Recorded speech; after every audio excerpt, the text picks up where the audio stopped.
Villains, antagonists, bad guys, naughty boys, whatever you want to call them, don't matter, because they're out here doing their thing. To be a little bit more specific, I'm focusing on movie villains. Sorry, Ramsey. The only rule is they have to be villains, no anti-heroes or forces of power without personality. Bar one, but we'll get to him. They'll be judged on a myriad of factors such as performance, intent, danger, and their overall nature. I'll try my hardest to include different types of villains that are threatening or scary in their own unique ways. With such a broad topic, there was obviously going to be some unfortunate exclusions. The original list was nearing 30, and having to narrow them down was torturous. To give a brief overview of some that missed the list, we have Norman Bates, Begbie, Kevin Kachadorian, Audrey 2, The Gremlins, Willem Dafoe's Green Goblin, Frollo, Harry Lonsdale, amongst many, many others. There was even a point where I considered Ivan Ooze from the Power Rangers movie. Yep, him. Ladies and gentlemen, the Ooze is back. Yeah. He's so handsome. Why, thank you. A crown for a king. Also, if there was a theoretical number 11 spot, I would probably have to give it to Frank Booth from Blue Velvet.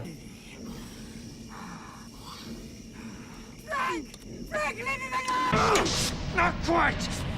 Not even close. I'll try not to spoil any of the other films on this list, but this is the only one where I can't really talk about it without spoiling major plot threads. So spoilers if you haven't seen The Cube and aren't aware of the twist villain. Quentin is a special case, as he's the only twist villain I've picked out for the list. I usually find twist villains either predictable or underdeveloped. Quentin is a rare exception to the flaws twist villains usually fall into. Not only are you led to believe that Quentin is a good guy, but he serves as the film's main protagonist in the first half. We were given so much time to connect with Quentin in comparison to the other characters. He works as a leader, but also genuinely looks out for the others, going as far as endangering his own life. When the cracks start to show, it doesn't feel forced or out of the blue. The first time we see him, he's covered in blood after leaving another room. We're led to believe it was a trap, but by the end of the film you may realise and it could have been others that he had murdered. The build-up is incredible, but the payoff does seem a little weak, mainly due to the performance. Where is he? Come here. I said come here right now! It comes off as a little too ridiculous when he loses his subtlety. He still comes off as very scary though, and works well as the second half's antagonist. If you want to hear a little more on the Cube as a whole, I would recommend Parasynical's video about it. But keep watching my video. Don't leave yet. Don't leave this channel. Watch the rest of this first. I had to pick at least one classic villain. It was between this and Norman Bates, and the only reason I didn't pick Norman Bates was I didn't want to be redundant. The Invisible Man, on the other hand, is a character who doesn't get as much attention as other classic villains. Unlike other Universal monster movies from the time, he's not that scary in appearance. Intellect and cunningness are his defining features and are what make him so intimidating. On top of that, his voice is absolutely excellent. Power to make multitudes run, squealing in terror at the touch of my little invisible finger. Even the moon's frightened of me, frightened to death. Claude Rains brings a very sophisticated yet threatening voice to his role. It really grabs the attention of the audience whenever he's reciting one of his many monologues. All of these aspects are shown off perfectly in the first 15 minutes of the film. From the moment he walks into the inn, he has a captivating presence which is kept up throughout the entire film. Saying that, any scene where he's actually causing mayhem, he's usually cracking jokes and insulting people as he does it. I'm afraid I need this bicycle. Ha ha! He stole me bike! Here's your blooming bicycle. Despite how evil this character is, you can't help but enjoy his presence when he's on screen. Whether he's forcing others to do his bidding or getting the job done himself, he's clearly having fun with it as he's doing it. It's a very early case of a comedic villain who's still an actual threat. A little on the transparent side though.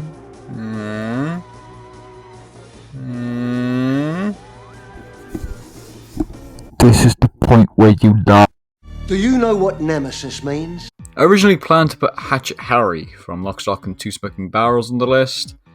Whilst he's a great antagonist, don't get me wrong, he becomes a lot less intimidating as the film went on. However, its spiritual successor, Snatch, and the more popular film, delivered a much greater villain. Bricktop is probably the funniest and most quotable villain on the list. Thanks for the tip, Bricktop. Listen, you f***ing French. If I throw a dog a bone, I don't want to know if it tastes good or not. You stop me again whilst I'm walking, and I'll cut your f***ing Jacobs off. He doesn't do anything that physically threatening himself. Everything he does is very calculated and expected. When he's angry, he punishes the other person. When he wants to take something from someone else, he intimidates them. Everything he does sounds pretty simple until you hear how he goes about doing it. Most gangsters in films will murder someone and get rid of the body. Bricktop kills his enemies and then feeds them to pigs to dispose of the bodies. They will go through bone like butter. That's a little more terrifying than going about it in a conventional way. It makes him seem a lot more mad. Alan Ford also delivers an excellent performance. Every word that comes out of his mouth comes off as smug and cocky, in the best kind of way. Every one of his lines are also perfect, whether they're comebacks or insults. It makes for a memorable character who still serves his role brilliantly as a villain, and gives probably my favourite film quote ever. In the quiet words of the Virgin Mary, come again. I don't want her, bitch! I want her! And you murdered her! Similar to The Cube, the film's plot revolves more around the villain than its hero. Kathy Bates as Annie completely beats out any other qualities this film has. Her performance isn't only convincing, but is super unpredictable. Every one of her scenes seems to get progressively more intense in ways that you could never imagine. What makes it even more impressive is the fact that I knew the truth that is eventually revealed about Annie, but her initial kind demeanour still felt so believable. It makes the extremity of the shift in character that more insane, and it only keeps giving surprises from there. On top of her performance, she's a very believable character with a lot of relatable and human traits. Obviously we don't sympathise with her, but we can understand why she's doing what she's doing. Being with her for so long is bound to make us feel a little bad for her and her problems, but nowhere close to enough to stop the character from being scared. At the end of the day, Misery is fantastic. I'm obviously talking about the pig. I mean, you can't beat perfection. No. No. No. The Emperor, Darth Sidious, Palpatine, the Chancellor, Sheev. I personally prefer Sheev. Sheev isn't objectively one of the best villains on this list. His motives are pretty basic, and Ian McDiarmid's performance is a lot of fun but is incredibly cheesy. Even when considering all that is against him, he's one of the most enjoyable elements of the original trilogy, and one of the only good elements of the prequels. You know something's good when its quality can transcend the prequels. Like I said, Sheev has a very simple goal to reach, but it's the extremes he takes and his complete lack of care for life that makes him so evil. Unlike other villains such as Darth Vader, he not only didn't have complete control, but he still has emotions. There was no changing Palpatine from what he had become. If he went this far with constructing the Empire, he clearly believes everything he's doing. The scale of Palpatine's influence is really terrifying, but his mannerisms perfectly match what a dictator of his scale would have. I'm too weak. Don't kill me, please. Of course he would have fun with what he's doing. He's the leader of the Empire, he controls everything, why wouldn't he have fun with that? The reason he didn't seem as good in Rise of Skywalker was because he wasn't given the opportunity to be as campy and actually have some fun with the role. He just kind of recited a few things that he had said in the past. I feel like villains are usually at their best when you can enjoy how much the character seems to enjoy what they do. The fact that the Emperor enjoys what he does is what makes him so detached from humanity, and also brilliant to watch. Darth Vader is probably the more dynamic villain, but the Emperor is just so good at what he does, it outshines Vader's presence. Bosk was also pretty cool, but I'll save him for an overly long video essay. I am Big Chungus. Hey, I knew I could slip the big man in here somewhere. Now, I said before that mindless beasts or characters without any personality were excluded as they don't actually have any personality to speak of. Now, many Godzillas do fall under this category, but many break through that and have much more personality. But there's another issue. These incarnations are usually not villains and instead take the roles of heroes or anti-heroes. But, I have one exception. Sogogeki Goji, also known as the incarnation from Godzilla, Mothra, King Ghidorah, Giant Monsters All Out Attack. The movie is so much better than its title, don't worry. Now bear with me, okay? Okay. In this movie, Godzilla is a mystical force that is personified by the lost soldiers of World War II because the Japanese public have forgotten to pay their respects to the soldiers. I will reiterate, bear with me. So, the guardian monsters of Earth have to protect Japan from Godzilla. What makes this Godzilla so much more villainous is how Godzilla seems to target certain people and purposely destroy certain things and just blindly walk around through Tokyo like the original or Shin Godzilla, the only two which really have pure villain Godzillas. For example, there's this scene.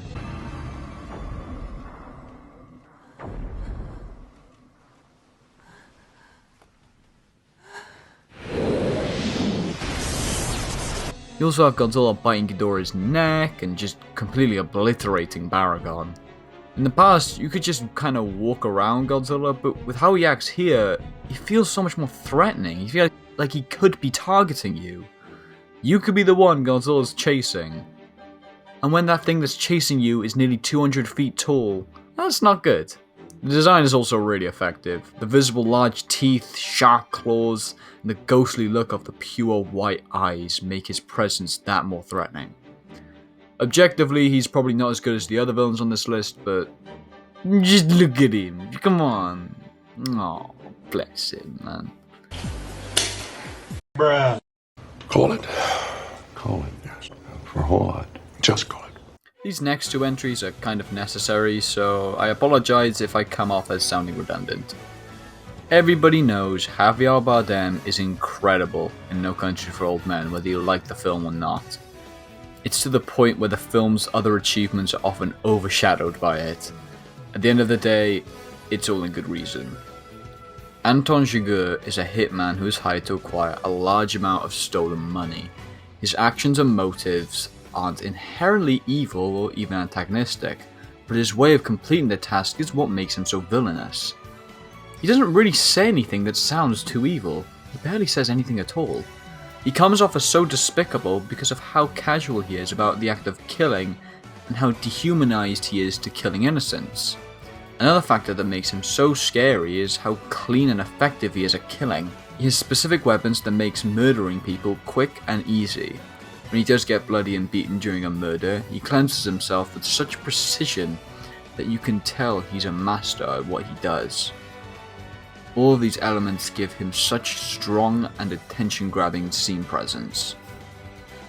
Everything he does doesn't feel motivated by emotion, but by thought and calculation.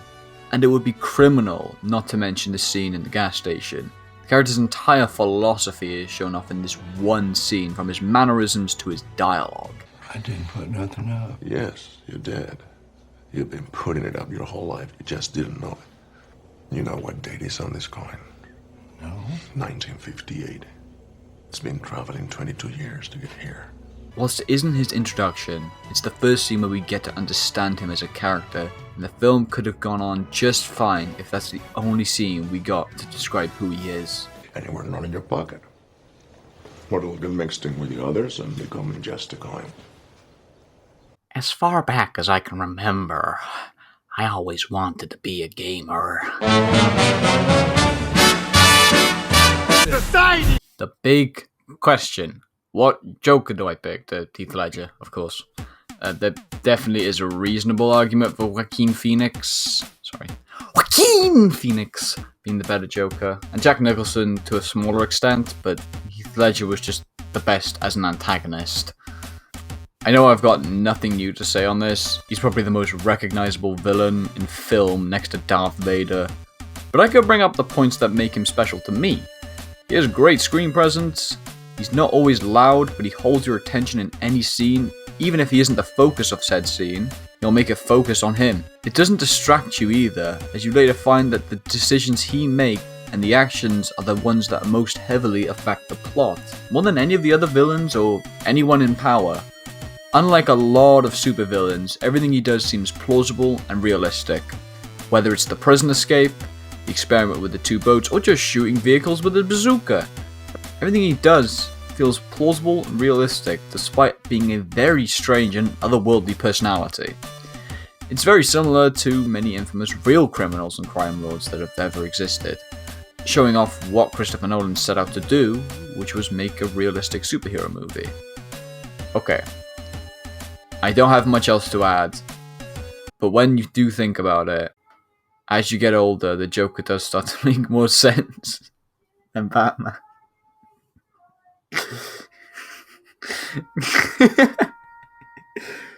Fucking Facebook dads. Joder, qué bueno está esto. I really appreciate Vidal, as he was the first villain that I think I ever got scared by that wasn't like, you know, the Slothenes from Doctor Who. Sorry. Like this was the first time I think I got scared of a character who was actually human, if you want to call his actions human. Dictators are easily some of the scariest people in history, and when you get one trying to kill a defenseless little girl, you can see why he'd make someone feel a little bit on edge.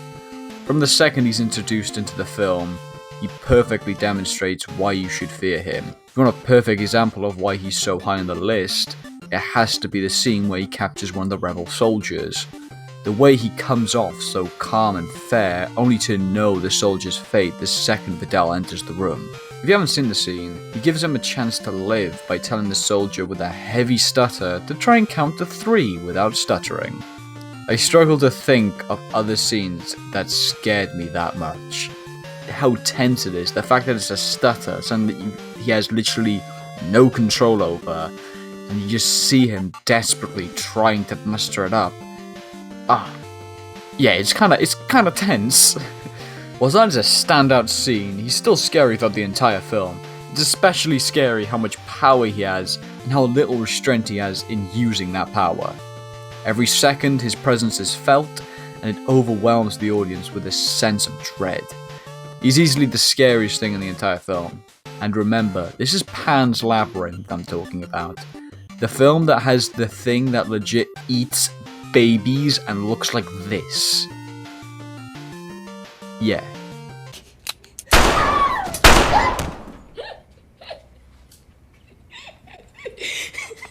Okay, I'm sorry if I get this name wrong, but Z Pequeno, also known as Little Z, is at the number 1 spot not because he does something particularly well, but because he pulls every aspect of being a villain perfectly.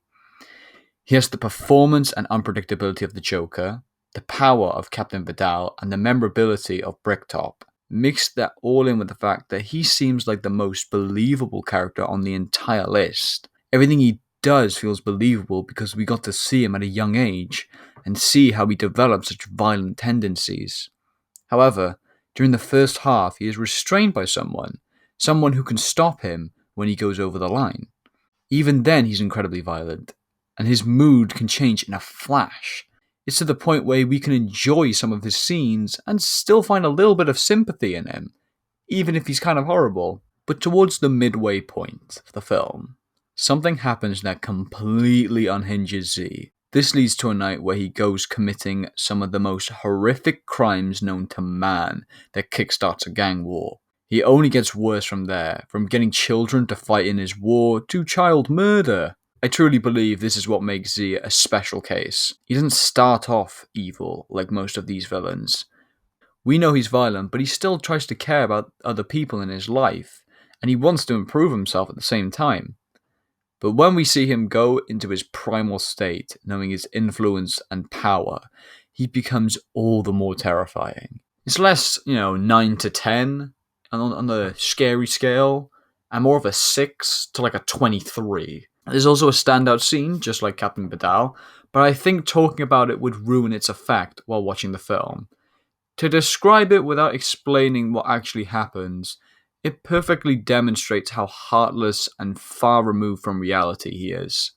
From the second he held a gun, he killed for sport. I don't think there's anything scarier than someone who actually murders for sport and has no remorse while doing it. I really enjoyed making this list, and it's a list which will probably get dated very quickly, but I think it's interesting to have this as a time capsule of what I once thought. In 10 years or so, I could be like, damn, this was before I realised how brilliant Ivan Ooze was and how he obviously deserved to be on this list. Like, come on. What is that odious stench? Smells like